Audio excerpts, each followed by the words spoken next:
दोस्तों आपने आपके आसपास ऐसे लोग भी देखे होंगे जिन्हें अगर आप थोड़ा सा भी चने के झाड़ पर चढ़ा दो या अपने आप से थोड़ा सुपीरियर बना दो तो ऐसे में वो आपके सारे काम करने को रेडी हो जाते हैं। आप उनसे कोई भी काम निकलवा सकते हो, उनसे फायदा उठा सकते हो। और इसी कैटेगरी में आते हैं ट्रम्प। ट्रम्प को अगर हम थोड़ा सा भी अपने आप से सुपीरियर बना देते हैं तो हम ट्रम्प से सारे काम करवा सकते हैं। और इनफैक्ट हमने जब उनका पहला कार्यकाल था तब उनसे काम करवाए भी। हमने ट्रम्प से भरपूर फायदा उठाया और नो डाउट इस बार भी उठाएंगे। लेकिन ट्रम्प को अपने आप से सुपीरियर बनाने के बाद भारत को इतना फायदा मिलने के बाद भी भारत एक जगह पीछे हो जाता है और वो है भारत की ट्रेड में। आप लोग ये बात तो जानते ही होंगे कि भारत और अमेरिका का जो ट्रेड है वो सरप्लस है, यानी कि भारत और अमेरिका के ट्रेड में भारत को ज्यादा फायदा होता है एज कम्पेयर टू अमेरिका। जी हाँ दोस्तों, चाहे फिर हम चाइना के साथ कितना ही व्यापार कर लें या दुनिया का कोई भी ऐसा देश हो जिसके साथ हम व्यापार करते हो, लेकिन अमेरिका ही एक ऐसा देश है जिससे हमें सबसे ज्यादा फायदा मिलता है। लेकिन एक बार फिर से डोनाल्ड ट्रम्प सत्ता में आ जाते हैं और दुनिया भर की जितनी भी कंपनियां हैं, फिर चाहे वो कनाडा की हो, मेक्सिको की हो, चाइना की हो या फिर भारत की ही क्यों ना हो, सब पर टैरिफ लगाना स्टार्ट कर देते हैं। और ये टैरिफ न केवल भारत बल्कि पूरी दुनिया की जितनी भी कंपनियां हैं जो कि अमेरिका में अपना सामान बेचती हैं, सब पर नेगेटिव इम्पैक्ट डालती हैं और डाल भी रहा है। अमेरिका के द्वारा लगाया गया ये टैरिफ भारत की कंपनियों को भी एक अल्टीमेट तरीके से नुकसान पहुंचा रहा है। और जब हमारी कंपनियों को नुकसान पहुंच रहा है तो ऐसा कैसे हो सकता है कि हमारी इकोनॉमी सेफ रहे? हमारी इकोनॉमी को भी इससे नुकसान पहुंच रहा है। इसी वजह से आप जितनी भी तमाम इकोनॉमी की जो एजेंसियां हैं आप उन्हें देखोगे तो वो भारत के लिए प्रेडिक्शन दे रही हैं कि भारत का खजाना गिरेगा, भारत की इकोनॉमी स्लो होगी। इस तरीके के कई प्रेडिक्शन हम पिछले कुछ महीनों से देख रहे हैं और नो डाउट भारत की इकोनॉमी हर मामले में पिछड़ रही थी। और ऐसा नहीं है केवल हमारी इकोनॉमी पिछड़ रही हो, हमारा खजाना भी लगातार कम होता जा रहा था। और आप खुद जानते हो, मैंने आपको प्रीवियस वीडियो में बताया भी है कि कैसे हमारा जो खजाना है पिछले 1-2 महीने के अंदर ही लगभग 73-74 बिलियन डॉलर कम हो गया, वो भी 1-2 महीने के अंदर। अब हमारा खजाना भी गिर रहा है। इसके अलावा जो हमारी रुपए की वैल्यू है डॉलर के कंपैरिजन में, वो भी लगातार कम होती जा रही थी। अब दोस्तों ये कोई बड़ी बात नहीं होती कि किसी भी देश की करेंसी कमजोर होती है डॉलर के कंपैरिजन में, नो डाउट ये भी बहुत ज्यादा गलत बात है। लेकिन यहाँ पर सबसे ज्यादा बुरी बात तो ये हुई है कि भारत का खजाना और रुपया दोनों गिर रहे हैं, और जो कि बहुत ज्यादा चिंतनीय बात है। क्योंकि अगर इन दोनों में से कोई एक गिरता है, एक स्टेबल रहता है या फिर एक लगातार बढ़ता रहता है तो ज्यादा चिंता की बात नहीं होती।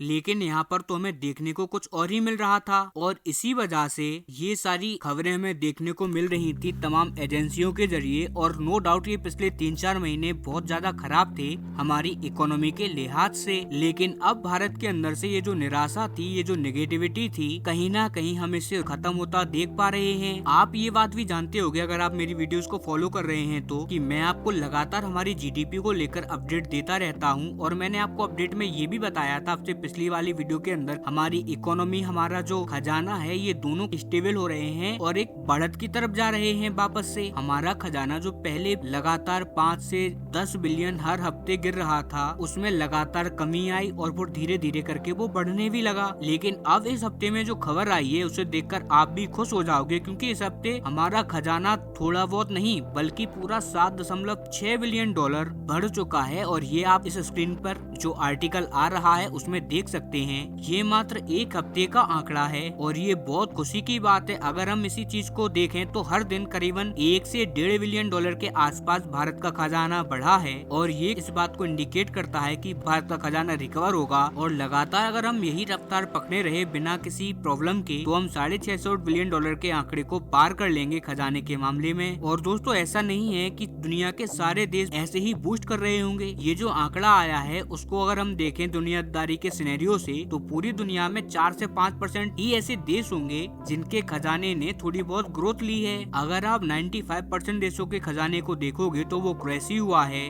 क्योंकि आज के टाइम में लगभग हर एक देश डॉलर के कंपैरिजन में अपनी मुद्रा को संभालने में ही लगा है। जी हाँ दोस्तों, अब ये बात तो आप भी जानते हो कि भारत का रुपया डॉलर के कंपैरिजन में थोड़ा बहुत कमजोर हुआ था, इनफैक्ट हुआ है। लेकिन ऐसा नहीं है कि मात्र भारत का ही रुपया कमजोर हुआ है। दुनिया के जितने भी देश हैं, लगभग हर एक देश का रुपया जो भी उनकी करेंसी है वो कमजोर हुई है। फिर चाहे आप चीन के यान को देख लो, जापान की करेंसी को देख लो, यहाँ तक कि अमेरिका का जो सबसे क्लोजेस्ट एलाय है यानी कि यूरोपीय यूनियन, उसकी करेंसी भी डीवैल्यू हुई है डॉलर के कंपैरिजन में। ब्रिटेन की करेंसी भी डॉलर के कंपैरिजन में कमजोर हुई है। सभी देशों की करेंसी क्रैश करी है, लेकिन इसके बावजूद भारत अपने रुपए को, अपने खजाने को एक स्थिर बनाए हुए था। हमारा रुपया गिरा है नो डाउट, लेकिन इतना ज्यादा ज्यादा भी नहीं गिरा है, लेकिन अब हमारा खजाना एक बार फिर से रिकवर होने की कंडीशन में आ चुका है। वहीं जो पूरी दुनिया भर में हमारी जीडीपी को लेकर गलत गलत खबरें आ रही थी, जिनमें भारत की जीडीपी को लेकर गलत सेंटीमेंट बनाए जा रहे थे, अब वो भी एक तरीके से पॉजिटिव होता जा रहा है। चाहे फिर IMF हो या मूडीज हो या फिर फिच एजेंसी हो, एक बार फिर से ये सब भारत की तरफ पॉजिटिव निगाहों से देख रहे हैं। अब इसमें भी सबसे अच्छी बात तो ये हुई है कि हाल ही में जो PM मोदी का अमेरिकी विजिट था, उसमें जो अमेरिका के प्रेसिडेंट और PM मोदी की जो बैठक हुई है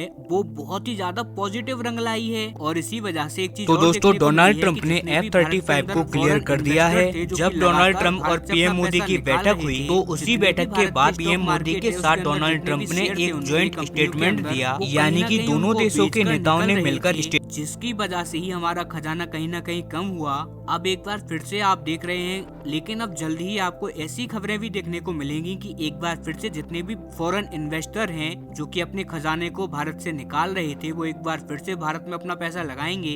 और चाइना से भी बहुत सारे ऐसे इन्वेस्टर्स हैं जो कि अपना पैसा चाइना से निकालकर अमेरिका या भारत में लगाएंगे। कुल मिलाकर भारत को लेकर जो पॉजिटिव सेंटेंस है, फिर चाहे वो पूरी दुनिया में हो गया या भारत में जो इन्वेस्टर्स हैं उनमें हो गया, जो कि कमजोर होने लगा था भारत की इस इकोनॉमिकल कंडीशन को देखते हुए, अब वो भारत की इकोनॉमी की तरह ही पॉजिटिव होने लगेगा। इनफैक्ट कहिए कि होने लगा है। और ये हमारी अर्थव्यवस्था के लिए बहुत ही ज्यादा शानदार न्यूज है। और आप देखेंगे कि आने वाले टाइम में हमें इससे अच्छे अच्छे परिणाम देखने को मिलेंगे। और आप देखिएगा कि जैसे ही कुछ भी अच्छी अपडेट आती है हमारी इकोनॉमी को लेकर, हमारी करेंसी को लेकर, या जो भी खबर आएगी मैं आपको तुरंत दूंगा। लेकिन उसके लिए अगर आप ये खबर जानना चाहते हैं तो आपको इस चैनल को सब्सक्राइब करना होगा, वीडियो को लाइक करनी होगी और जो बेल आइकन है उसे भी दबा देना, क्योंकि आपके एक सब्सक्राइब से, जिसमें पैसा नहीं लगता लेकिन हमें मोटिवेशन मिलता है ऐसी ही खबरों को जानने के लिए, इन पर रिसर्च करने के लिए। खैर, इस वीडियो में इतना ही। इस चैनल को सब्सक्राइब नहीं किया है तो डू सब्सक्राइब दिस चैनल। हम मिलते हैं अपनी अगली वीडियो में, तब तक के लिए नमस्कार।